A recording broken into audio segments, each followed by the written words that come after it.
Good evening, everyone. Thank you for sticking with us for 10 News at 5. I'm Robin Wilhoit, and we are continuing to follow a breaking story. There is an evacuation order that is in the Lonsdale community. It's stretching about a half mile in every direction along Western Avenue. Once again, this is the Lonsdale area. Fire and police are on the scene. They're concerned about a box, and the report is it could contain explosives.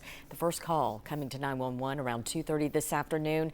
10 News reporter Avery Gingrich is on the scene, not near where the investigation is underway, safe and a good distance away from that. But Avery, we last heard investigators in the 4 o'clock hour explain what they're seeing, but actually let's listen to officials as they bring us up to date.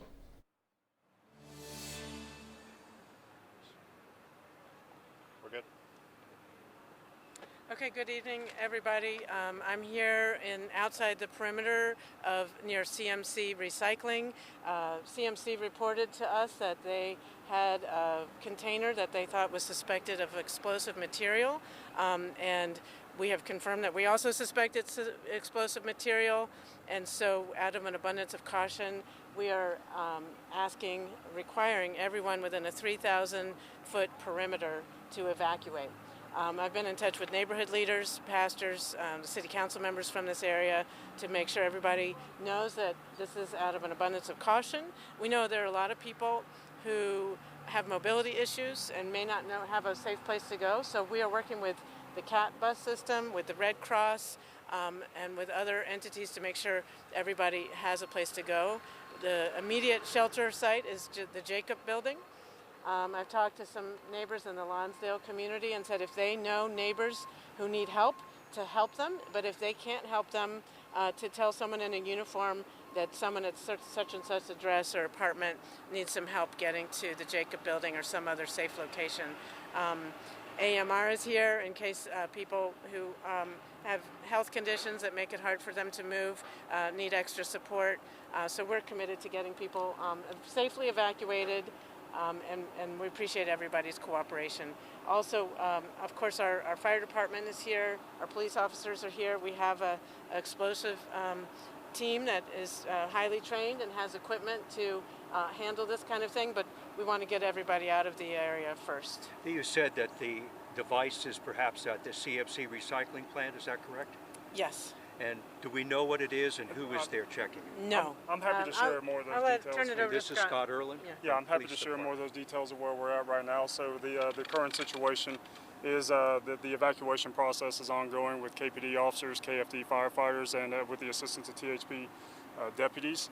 As you understand, as you all know, we're trying to evacuate approximately a 3,000 square foot perimeter. As the mayor indicated, the initial call was from the CMC Recycling.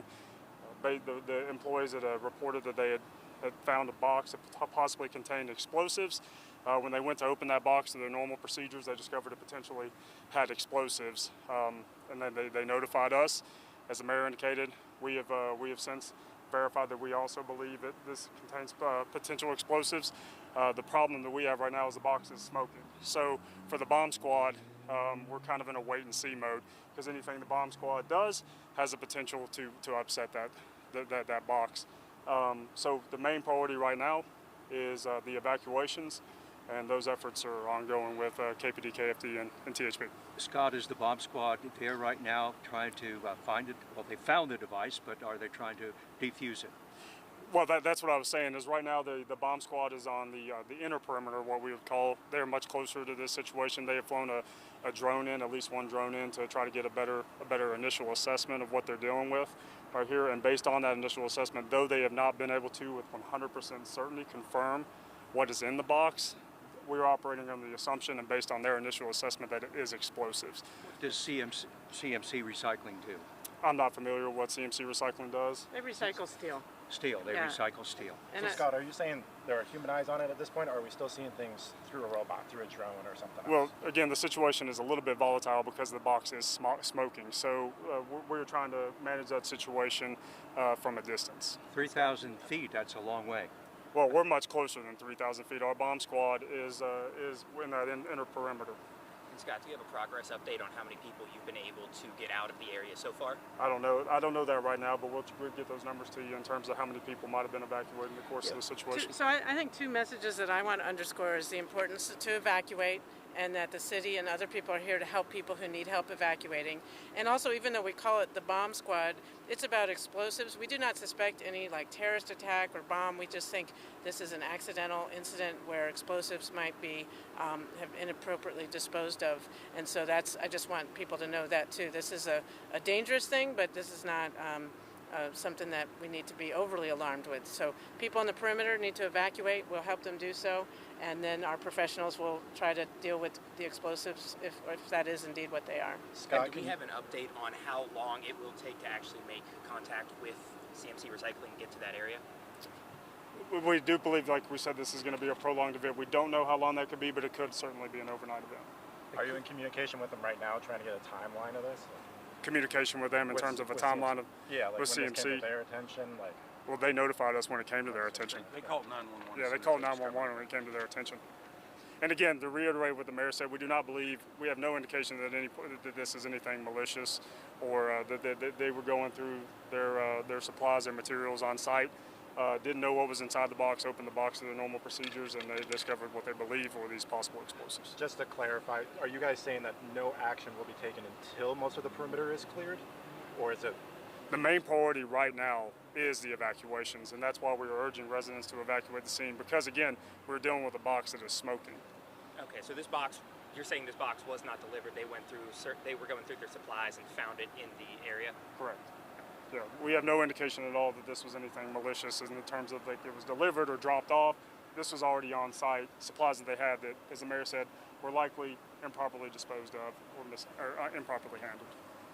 And just to clarify, so the bomb squad is waiting to get closer or look at it until to give people more time to evacuate? Again, priority number one is to get everybody evacuated, right? Because the box is smoking, and the concern is that any actions they could take at this point have the potential to aggravate the situation.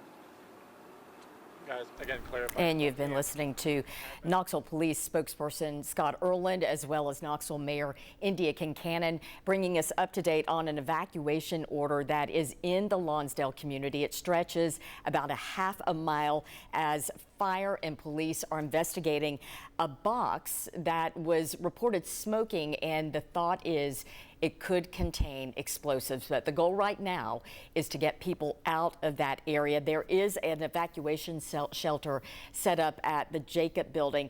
This is apparently playing out at the CMC recycling facility, which is definitely a good distance from where we are right there live on the scene. And as you heard Scott Erland say, at this point, there's no indication that anything malice was to come from this. It may be an accident. They'll be investigating that, but this could go on later into the night, possibly overnight. And of course, we will keep you updated as we learn more information. With that, we